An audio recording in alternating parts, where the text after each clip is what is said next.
आप मुझसे क्वेश्चन ना करें।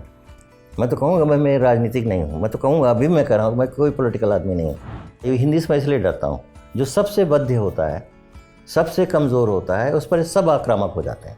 अनावरण यशवंत व्यास जी के कहने पर लिखी, मठाधीश नीलाभ मिश्र के कहने पर लिखी, अंतिम नींबू शिवकेश मिश्र ने आपको कहा कि कुछ दे दीजिए, तो आपने वो लिख दी। तो इंटरव्यू मैंने आपके कहने पर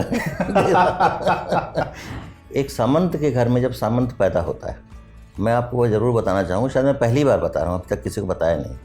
मेरी माँ को वो हो गया, छोटी माता आ गई, तो ब्रेस्ट फीडिंग कैसे हो? स्मृतियों की भाषा कैसे होती है उदय जी? नहीं, स्मृतियों में भाषा नहीं होती है, ये भ्रम है कि भाषा होती है।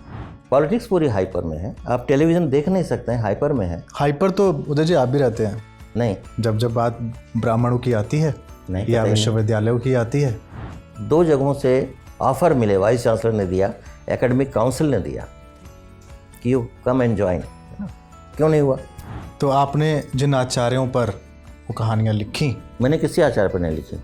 मोहनदास जब आप लिख रहे थे, कैसे प्रतीकों को तय कर रहे थे? माँ की हत्या नहीं की जा सकती, ये तो मानते हैं। अपने सहोदर की हत्या नहीं की जा सकती, ये तो मानते हैं। अपने मित्र की हत्या नहीं की जा सकती, ये तो मानते हैं, है ना? तो किसकी हत्या करें? ये संसद जो है एक बहुत अच्छा फ्रेम है, जो नया संसद। आपने खूब फेसबुक पर जवाब दिए हैं कमेंट्स में जा वो जाके। मुझको फिर बाद में एहसास हुआ कि नहीं देना चाहिए। आलोचक ही टैग करते हैं अपनी सुविधा के लिए, है ना, कि जादुई यथार्थवादी हैं। हमने जादुई यथार्थवाद को मैं जानता भी नहीं था।